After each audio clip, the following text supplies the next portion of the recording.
Okay, now let's give it a test. Okay, now let's give it a test. There we go, I can hear my own voice, thank goodness. Alright, wow, this was a real case where this really showcased it super is worth that I like do a little mic test here, even if it means that I awkwardly have double audio when I'm listening into myself, but like, wow, I got everything going wrong there. But first my mic was off, you know, the decibels were off, and after that there's a weird bug with my microphone sometimes where it like records me with super fast garbled chipmunk noises, and I gotta like basically just disconnect the mic and put it back on to fix it. But now we are good. Let me just double paranoid check the mic and put it back on. Yeah, there we go. Wanted to make sure that nothing's gone wrong in the interim. Very good, very good, very good. Yes, hello everybody. This is Stories from Soul the Gundog. Once again, I am popping in to play a couple of hours of this delightful old school visual novel thingy. So if you are popping in, live to watch today, or you are watching this VOD on the YouTubes, it's good to have you. I'm glad you're here. I don't have really any particular preamble thingy here to discuss as we kick off today. I haven't been watching any mecha genre or other sci-fi, honestly, and I don't have anything else. I don't know. Let me think. Well, last week I saw, or was it 2 weeks ago? My brain scrambled. I think it was 2 weeks ago. I saw Fantastic Four: First Steps. That's kind of sci-fi-y. Quite delightful. Enjoyed it. Yeah. What could I say about it? Not getting into spoilers. Well, I mean, it was a bit of a spoiler to me because I hadn't heard of it, but the voice, or like the actor for Galactus, was a guy who's really a rising star at the moment. Like, he keeps popping up all over the place. Ralph Ineson. Incredible voice on that guy, and he had already been in Marvel movies, apparently. He had been one of the Nova Corps guys in Guardians of the Galaxy, but I missed that at the time. But, yeah, no, he's superb. I really do like his acting work, so... And his voice is incredible, so, like, him being Big G Galactus was very, very delightful. I really did love that. But otherwise, yeah, you know, it was swinging. I really liked it. It was delightfully simple, you know, as Marvel tried to, like, market, like, you know...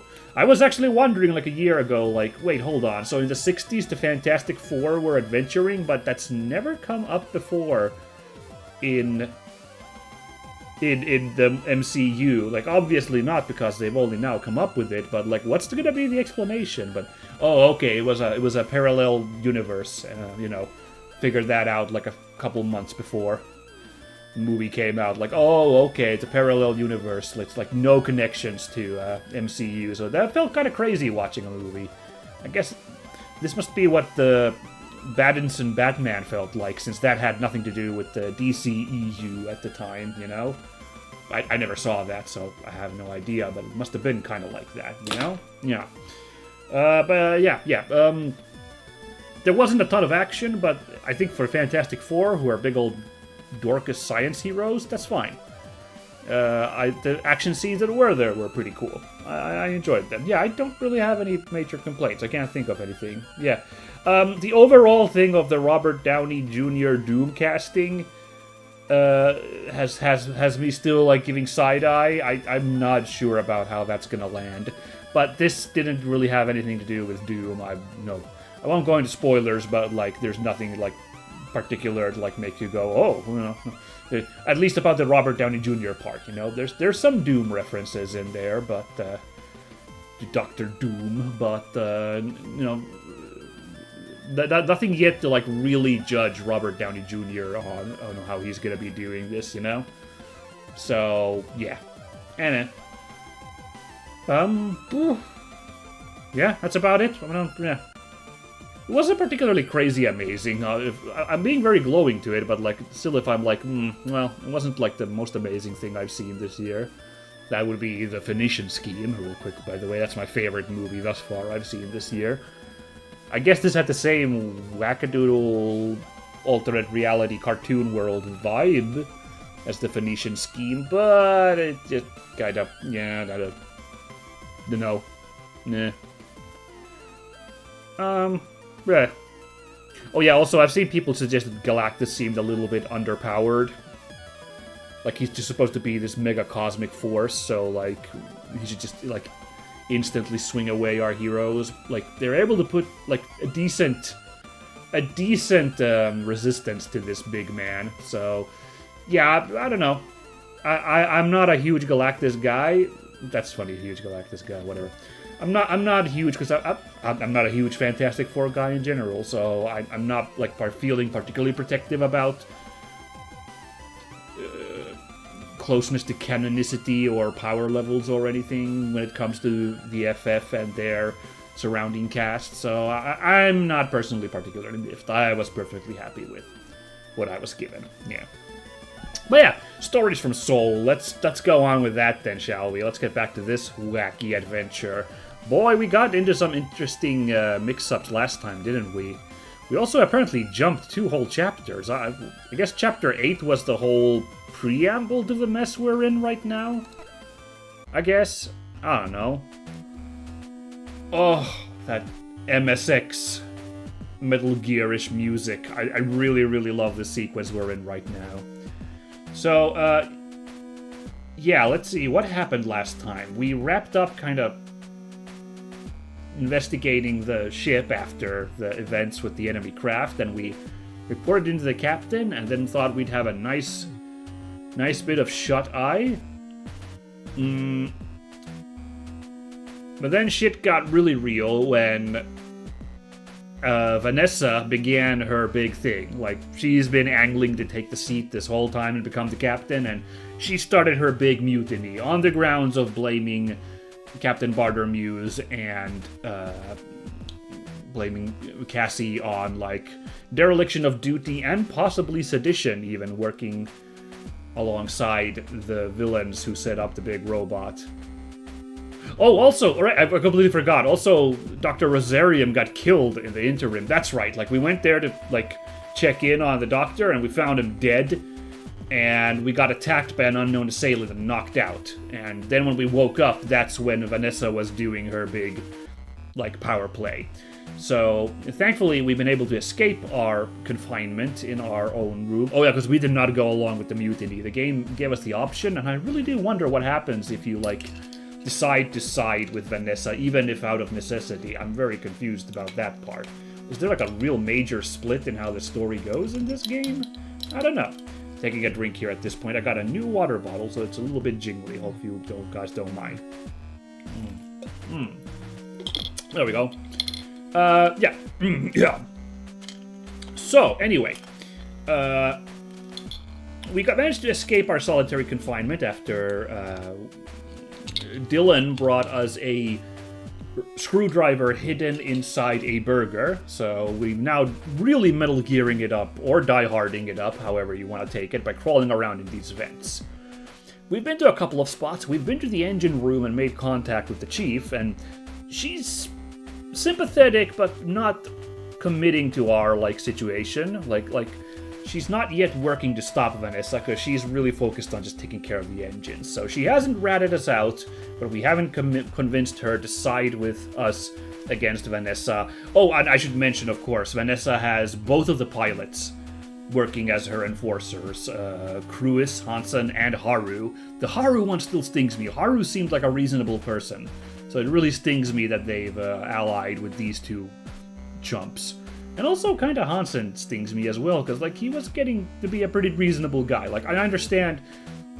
this is where I disconnect with Saul, our hero, of course, because I can understand Hansen's, like, you know, beef with Saul, even if it is misplaced. So I can see where he's... where he's going with that, like, but, like, yeah, this seemed like a real, like, low blow from him to side with Vanessa like this. So, yeah. So we've been there. We've been down here, which leads to the captain's quarters, where she is conked out on booze once again. So that wasn't much help. So we got 2 more places to explore. There's complete silence and the sound of machinery. I think the sound of machinery was over here. We're gonna go complete silence first. This one, I'm not 100% sure what this one might be. Sound of machinery, pretty safe guess it will be the hangar, right? Where we'll presumably spook Dalton. But yeah, we're trying to build up something to like stop Vanessa and the two pilots. Maybe like something to convince the Chief Cathays to ally with us. Or something to look up on the computer, because we've got Cassie's keycard still. Like they didn't think to take this from us, and this allows us access into the computer room, which is a huge deal. But we went there and we didn't really have any ideas on what to do there, so nothing yet. But yeah, let's follow complete silence this time. Let's get on it, everybody. We'll do a couple hours once again, and then call it for the day. Just see how far we get. I'm really confused, like, how long this game still goes, because it feels like there's still so much open. But, like, I've read online that this game isn't super long. Yeah, I don't know. Hopefully I'll get it done here in August, so that when September rolls around, I would really love to be playing a little bit of the new Super Robot Wars for you guys. That would be a super treat for me, and from me to you. But this is still a treat. I do not mean to downplay it. Like, Stories from Seoul has been fantastic. This is gonna easily be on my top 5 of games this year, because I'm just like, this is such a cool vibe, this game. So yeah, let's enjoy this for now. Let's not think too much about the future, you know? You slowly crawl through the cramped passage, away from the light being cast downward from the shaft containing the large fan. It doesn't take long for you to find yourself in complete darkness once again. As you work your way onwards, your hand stretched out in front of you, allowing you to tell where the direction of the crawlway changes, you eventually find yourself in what feels like a dead end. That would be super uncomfortable. Like, this is, yeah. Any claustrophobics out there are probably having a bad time with this part. I do apologize for you guys. You run your hand to the right and left of the tunnel's terminus, but from what you can tell, there's no alternate route to take. Maybe you'd missed a turning earlier? As you start the awkward process of orienting yourself to head back where you'd come from, you reach up, feeling for the top of the crawlway to ensure that you don't bang your head. Instead of the smooth paneling you'd expected to place your hand on, you encounter what feels like a lever. Ooh. I hope this isn't, like, levered, like, get launched out of the ship. That'd be funny, though, if we got, like, a big game over right now. Alright, then. Let's see what this does. Crossing your fingers that you're not about to open a hatch into space. I second-guessed the game. Alright, well done. You grip the lever and push it. With surprising ease, the lever moves, and with it, you feel a mechanism slide from one position to another. The panel above you shifts slightly, revealing a thin crack of light. Okay, now, where are we? Huh, okay. I don't remember ever noticing the, hatch there. I don't know. It's probably been there this whole time, but I didn't remember. Did not expect we'd turn up here at the hangar. Or, not the hangar, they're like airlock bay. Wow.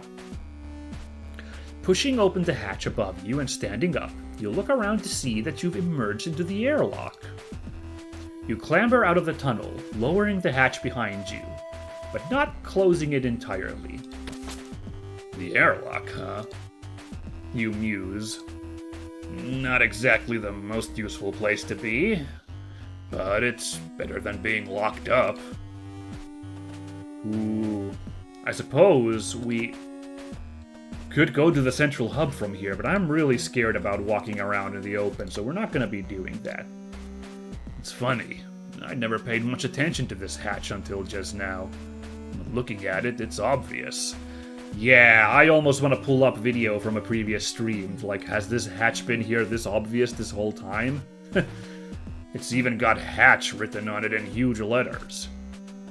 That is weird. These are just standard emergency survival suits. They're good for surviving space, but they won't do much against Hansen and Haru's guns. Oh yeah, just if people missed last stream or if I forgot, then like Hansen and Haru are packing actual guns, like not the stun gun things that we have, like proper like firearms that will kill a person, is why the situation is so bad right now. So, yeah. Yeah, spacesuit ain't gonna save from that. No. I wish I'd known that there were crawlways linking the airlock to the hangar when the power went off. It would have been a lot simpler going through them to get to the hangar rather than going out into space. Oh man, I didn't even think about that. Right, because back way earlier in the game when we had the whole depowering situation, and we had to go on that EVA walk to get into the hangar.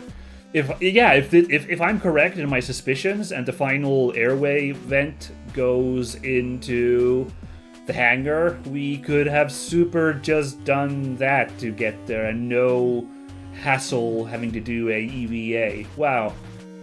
Actually, that's...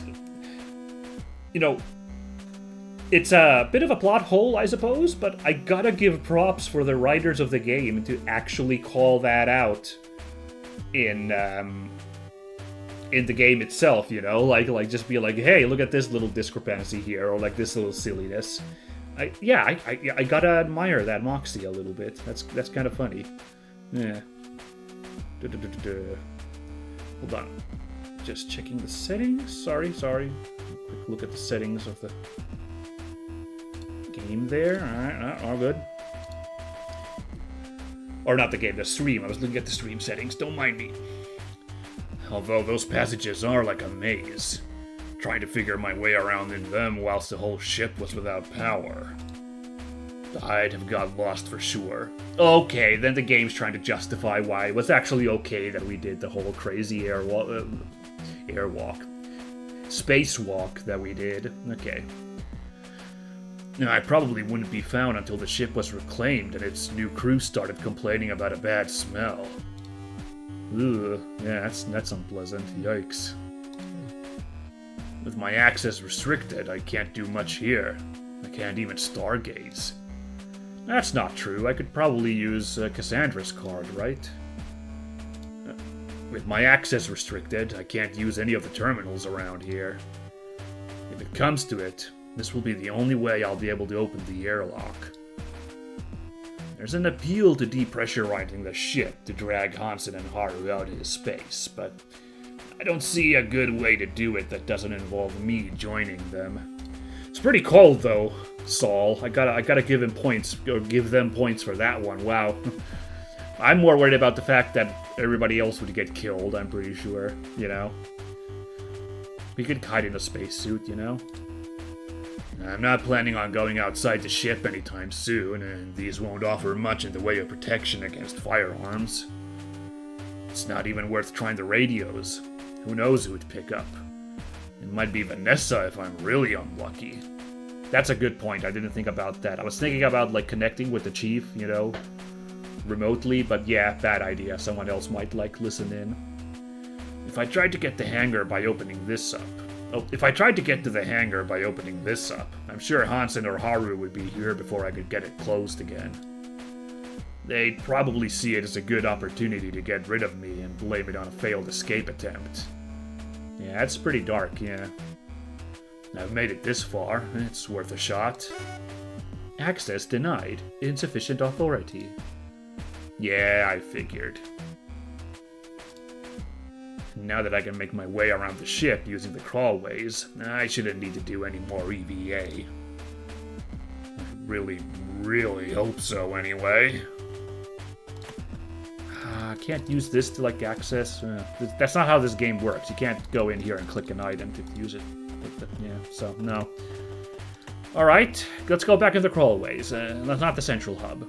Only one place left to go, then. Very, very curious. The sound of machinery. I'm not getting any good leads on these other spots, so I'm not sure what I'm going to be bumping into when I go over here.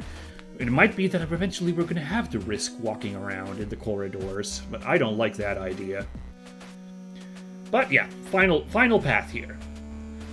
Moving away from the illuminated nexus between the various crawlways, you follow another twisting path of identical, indistinguishable tunnels, and it doesn't take long for you to find yourself in total darkness once again.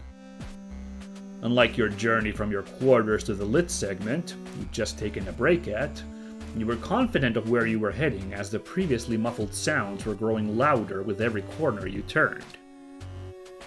The erratic noises of different pieces of machinery and equipment punctuate your journey with their irregular rhythm.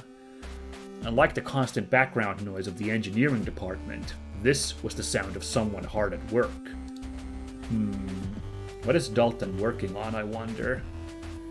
As you continue to move through the twisting shaft, you notice a strange sense of lightness to your movements, which you initially dismiss as numbness from the time spent hunched over and crawling. It isn't until you push against the floor with one leg and inadvertently send yourself gently gliding forwards that you realize you're leaving the area under the influence of the ship's gravity net. Oh yeah, that's right, the hangar 0G. I didn't even think about that part. Interesting. You hold your arms out in front of you to ensure you don't slam face first into the end of the current length of tunnel, thankful that you hadn't pushed with much force when you feel cold steel on your palms.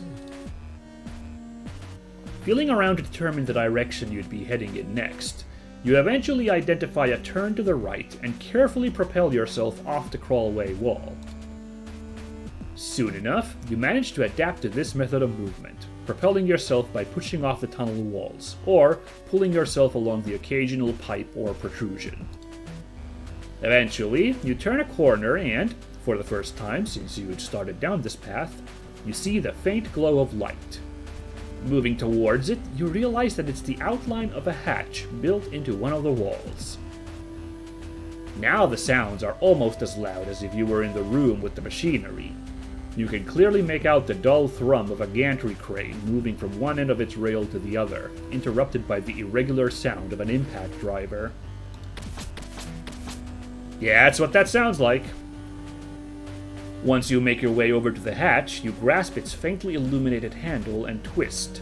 As you feel the mechanism disengage, you slowly push it open and peer through the gap.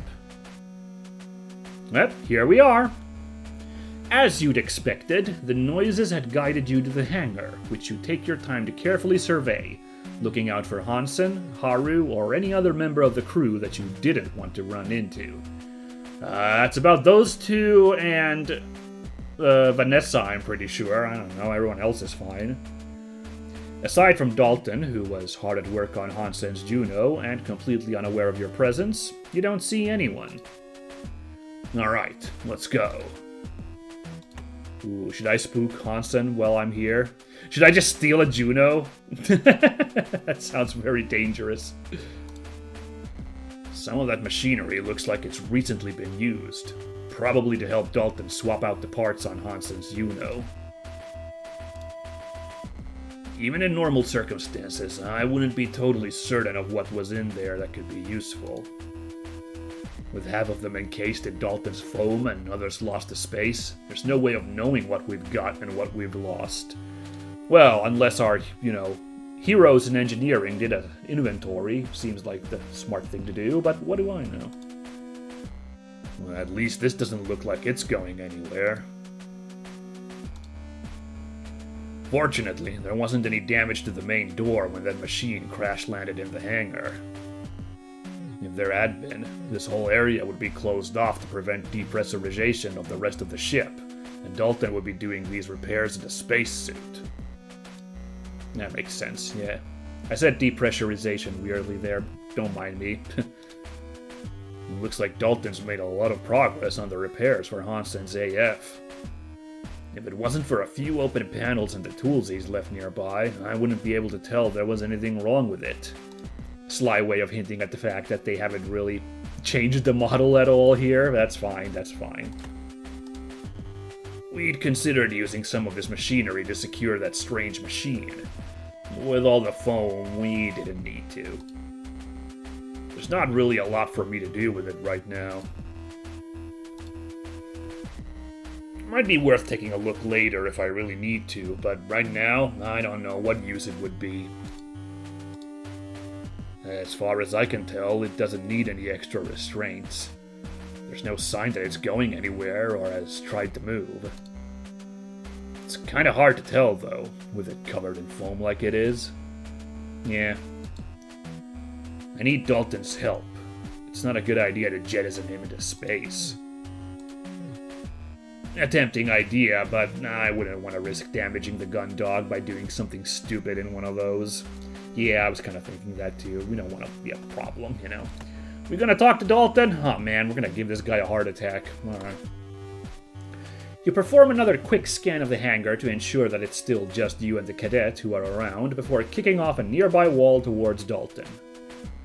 You can tell he is completely absorbed in his work, and it isn't until you lay your hand on his shoulder that he has any idea there's someone in the hangar with him. Chief! I was just finishing off the final recoupling of the new bell nozzles to the directional... Startled, Dalton swivels to face you, the look of terror on his face instantly replaced with one of pure confusion. Oh, it's you, Lieutenant. Wait! What are you doing out of your quarters? You're supposed to be locked up until we get back to Europa. They said you're a traitor. Is this a breakout? You've come to take me out. It's part of your conspiracy. Oh no! Help! In his panic, Dalton shoves you away from him, then turns and scrambles away using whatever purchase he can find on the armored frame surface. Once out of your reach, he kicks off the machine. Fortunately for you, he doesn't make solid contact, his feet instead catching it at an awkward angle, which sends him drifting away slowly despite his writhing and thrashing. Yeah, for a second I thought, now I got the non-standard game over by blowing my cover with Dalton. I knew this guy would have a panic attack. Dalton! Shut up and get back here! You launch yourself after him and manage to grab his ankle, anchoring yourself to the front of the Juno with your free hand before he's too far away. Despite his loud protestations and best attempts to free himself, you drag the cadet back towards the Juno. Help! Help! I'm gonna be... As he continues to thrash around, it takes most of your strength to pin Dalton to the armored frame, a challenge that is made all the more difficult by the lack of gravity. Ooh, yeah, zero-G wrestling match? Know how that goes. Using your legs to brace yourself on a nearby safety rail, you pin him with one arm and cover his mouth with the other, making sure that he isn't going anywhere or alerting anyone. Dalton, please calm down. I'm not here to hurt you. I'm here to...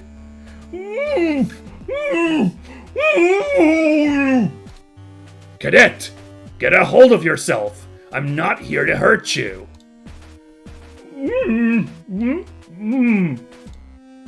That's right. Just take it easy. I'm gonna let go of you, okay? I just want to talk. Apprehensively, you slowly release your grip on Dalton and remove your hand from his mouth. He slumps into the microgravity, remaining in place. But Lieutenant, you shouldn't be out here. They said that you were a co-conspirator with Commander Quinn and the captain. That you had to be... Who said that, Dalton? I mean, Captain Lord and the ensign said... And do you really believe them? Well, that's... I mean... But she said... You sigh with exasperation, holding out both of your hands to stop Dalton before he spirals back into an anxious ramble. If I was a traitor to this ship, do you think I'd have done everything I've done to make sure everyone has stayed safe? Like getting the power back online, securing that machine? Huh. That's a really good argument. I appreciate Saul for tossing that one out. I'm gonna take a drink here real quick again. Remember to hydrate yourselves, everybody, especially right now. Well, if anyone from the southern hemisphere is watching, I guess you guys are dealing with a little bit more chillier weather right now. Fair enough, so I guess you guys should keep yourselves warm and toasty, but for viewers in the northern hemisphere, it's a bit summery right now. Here in Finland, it's been quite warm. We're just now breaking a long streak of abnormally long weather for Finland, so, you know, important to keep yourself hydrated.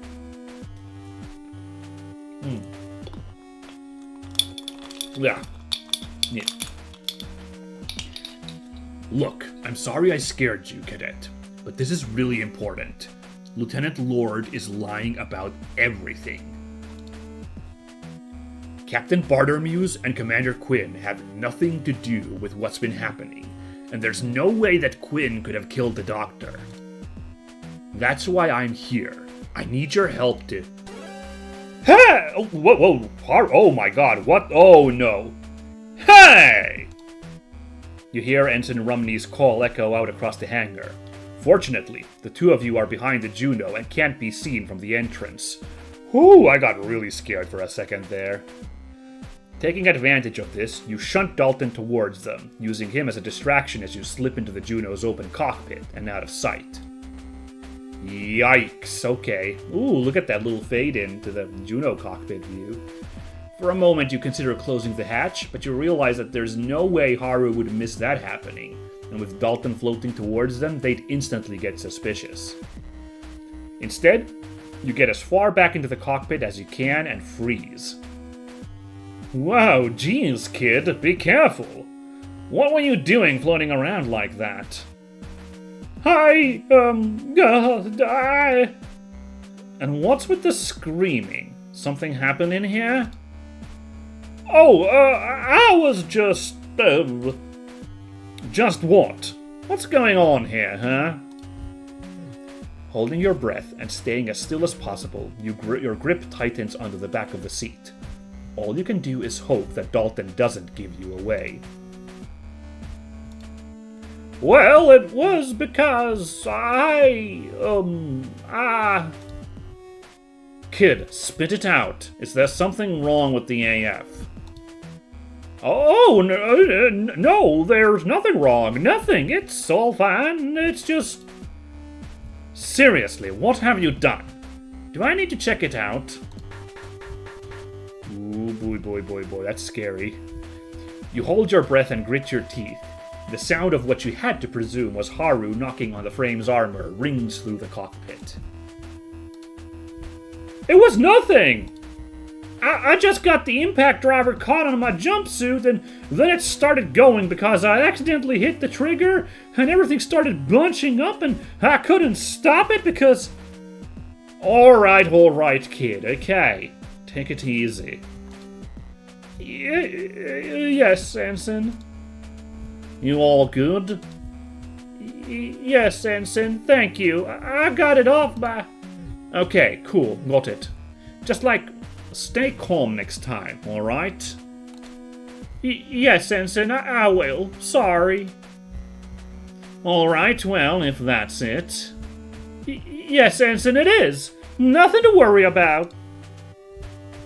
Take it easy, kid. You remain still within the tense silence, doing your best not to move, trying as hard as you can not to even breathe. As far as you could tell, Haru had left, but you have no way of knowing for sure. Remaining motionless, you stay hidden in the cockpit until... Lieutenant? It's safe to come out now. You feel a little guilty for your paranoia, but wanting to make sure you're ready for anything, you assume Ensign Rumney is waiting in ambush and spring out of the cockpit. Fortunately, all you're met with is a still hangar and a fretful Cadet Grange. Sorry about that, Lieutenant. I didn't mean to get you in trouble. I just... Looking around to make certain that you're alone with Dalton once again, it's a few seconds before you respond. Hey, don't worry about it, Cadet. Thank you for covering for me there. Yeah, no problem.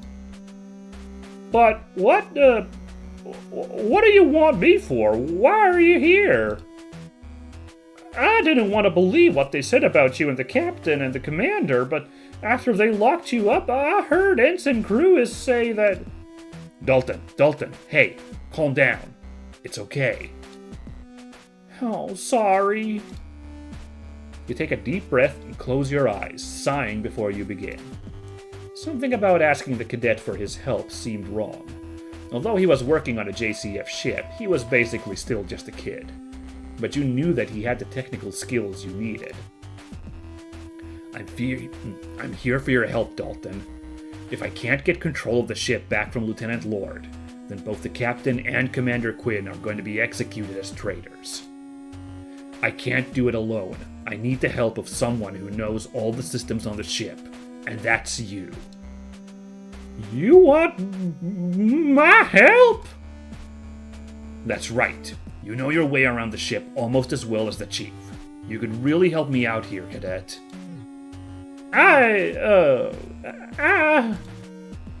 As you talk, Dalton begins to fidget with his gloves, glancing around nervously as he does. Speaking of nervous fidgeting, I just noticed it started to rain, like, a lot outside. I may have heard a little bit of thunder earlier today, but I'm not sure. Oh god, oh shit. I just said that and there were like 2 big flashes of lightning. And a bang so huge you guys may have heard that. Oh, that's kind of bad. That's unfortunate, but I think I'm gonna have to call the stream off for a little bit. I'm really sorry, everybody. We only did a half hour. Hey, if weather clears up in a bit, I will come back later today, okay? But otherwise, that's gonna have to be all for today. Sorry, guys. This is like actually a bit like, oh boy. So yeah, thanks for joining. I'll try to catch you all very soon to make up for this.